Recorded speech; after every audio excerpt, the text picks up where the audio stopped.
Hello friends, welcome back to the channel. For anyone that's new, my name is Alita and I share prophetic words that the Lord gives me through dreams, and sometimes I share teachings on dream interpretation. Well, I have a whole series. It's called Life is But a Dream. You can find it under the playlist. I'm gonna get back to that soon.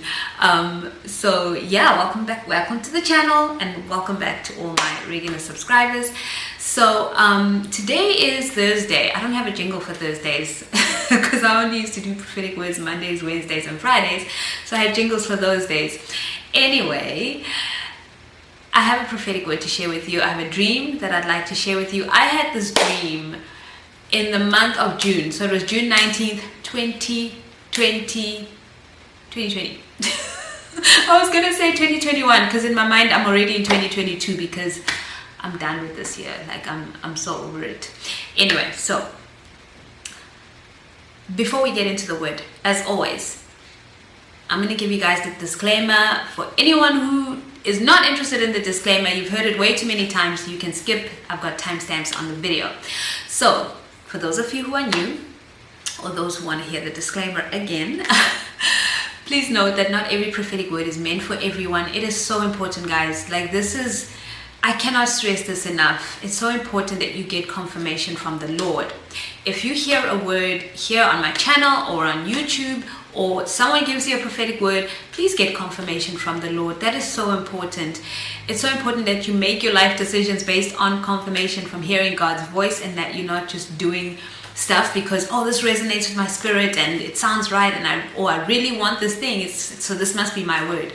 You've got to get confirmation from the Lord. For some of you, this video today may be confirmation of what the Lord is saying to you already, but I still encourage you to take it before Him and to have Him give you your strategy, your particular instructions. If you have any questions, you ask Him. His voice should be the most important voice in your life. Nobody else's but His. Okay, so that's the disclaimer. Let's get into the dream, guys. Like I said, I had it on June 19th.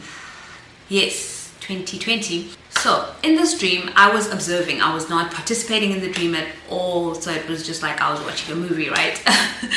So in the dream, there was a woman. So the setting was a library, a public library. And there was a woman in the library, and there was a man as well. So this man would do certain things. Like, he would try and get her attention. He would, he kept just trying to get her attention. And every time she would go and look to see what he was doing, or like what was going on, you would see like irritation on her face, or like she would just be thinking, seriously, like, you need to stop. And what the guy was doing was, a lot of it just came across fake and forced, and it's almost as if he was trying to get her attention, trying to woo her, trying to ask her out, but he was using all these gimmicks and trying to do all of this stuff which didn't feel authentic, it didn't feel real, and therefore it was putting her off, and she was just not even giving him the time of day. And I just want to say that in the dream, the guy really felt genuine. It really felt like he was a good guy, like he wasn't trying to be deceitful or anything like that. It's just that his methods were not really good. They were not good at all. They were not working for him, and they were irritating her and putting her off. So that was the dream. When I listened to this dream, because I was like, Lord, what dream do you want me to share today? Because I felt led to share a word today. It's like I wake up in the morning and I'm like, yeah, there's a video for today. It's just, I know, and sometimes I'm like, no, not today. So He sent me all the way back to 2020. So in this particular, so what the Lord is sharing with us through this dream is that, so it has to do with marriage, guys. It has to do with those of you who have the promise for marriage, those of you who are at that stage where God is bringing someone into your life.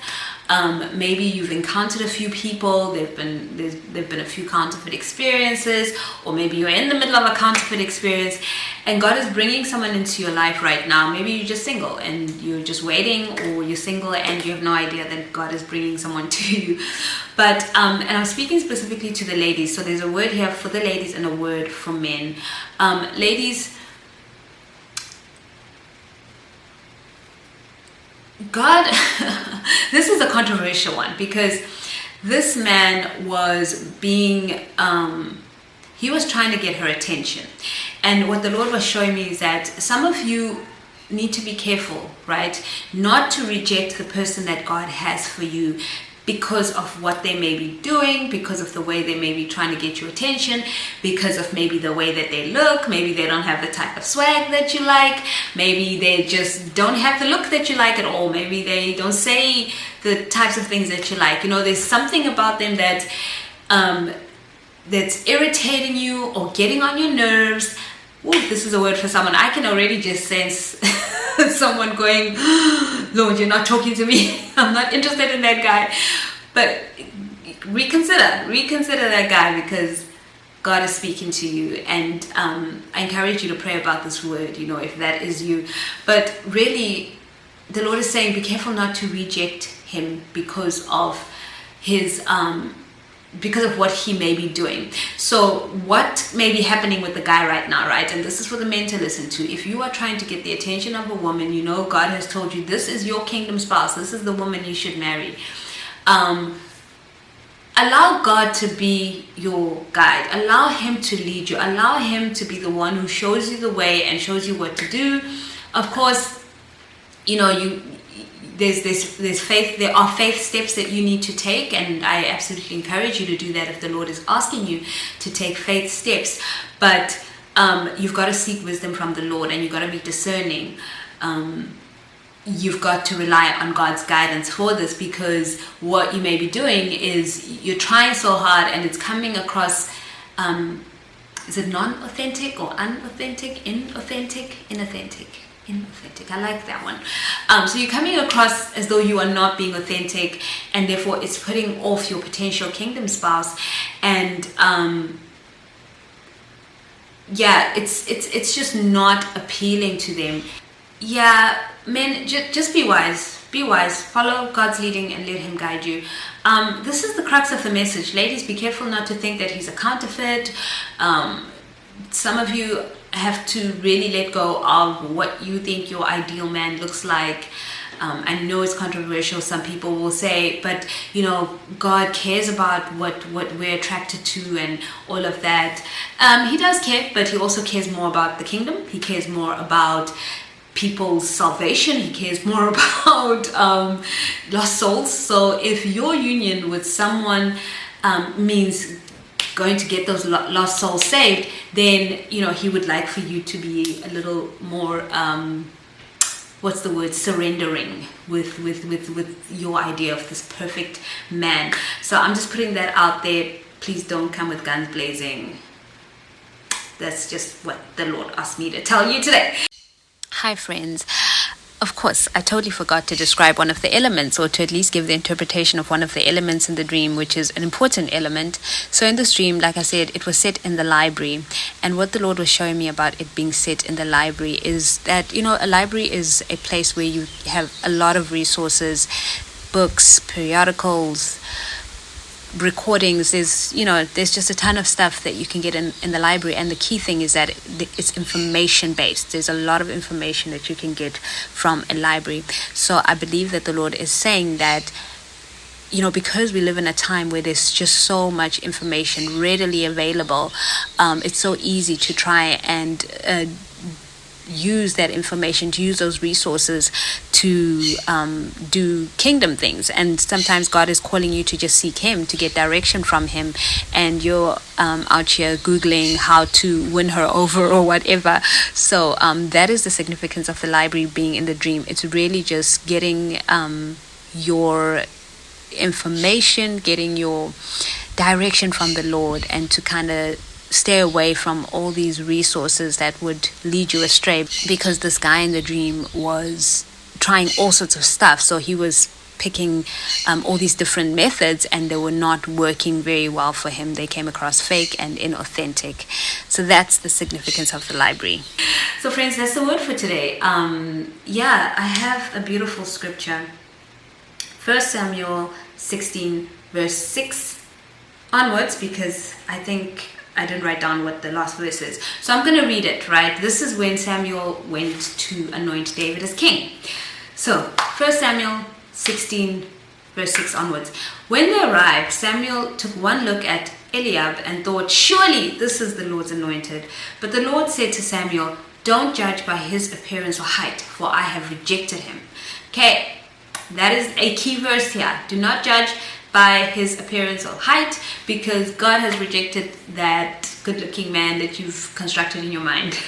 The Lord doesn't see these things the way you see them. People judge by outward appearance, but the Lord looks at the heart, and that's the key thing. Whoever the Lord has for you is going to be someone that is right for you. You are going to grow in that relationship, in that marriage. You're going to flourish. You're really going to be loved, and you're going to experience. You're going to have a wonderful experience, right? Imagine being with someone that's really good looking. They fit your profile and may even have the personality that you like, but are lacking in I don't know, in following the Lord. You know, they don't really know what faith is, or you know, they kind of faked it till they made it into your life. So yeah, nobody wants to end up with someone that isn't following God, because then all the good looks just go out the window. Anyway, verse 8. Then Jesse told his son Abinadab to step forward and walk in front of Samuel. But Samuel said, neither is this the one the Lord has chosen. In the same way, all 7 of Jesse's sons were presented to Samuel. But Samuel, my phone needs to stop with the light. Sorry guys, the light keeps changing and it's making me not see what I'm reading. But Samuel said to Jesse, the Lord has not chosen any of these. Then Samuel asked, are these all the sons you have? There is still the youngest, Jesse replied, but he's out in the fields watching the sheep and goats. Like, he's not that important. He's like watching sheep and goats. So your guy may be watching the sheep and goats and you're thinking, no way, that's not the one for me. This is what the Lord says. Send for him at once. We will not sit down to eat until he arrives, right? So that was Samuel. So Jesse sent for him. He was dark and handsome with beautiful eyes. And the Lord said, this is the one, anoint him. This is the one, anoint him. I'm going to leave it at verse 12. Some of you need to hear that. This is the one. God has anointed him to be your kingdom spouse. Men, allow God to lead you. Don't do stuff just for the sake of getting attention. Be authentic. Let God guide. And that's the word for today, friends. I really pray that it's blessed whoever it's for. I'm excited for all the kingdom marriages that are coming up, all the ones that have happened and the ones that are still to come. The Lord is doing something great, and we will get to understand more of it as time passes. But yeah, that's the end of the video. So I'll see you guys in the next one. Always remember that God is a good Father. He loves you so much, because you, my friend, are so deeply special to him.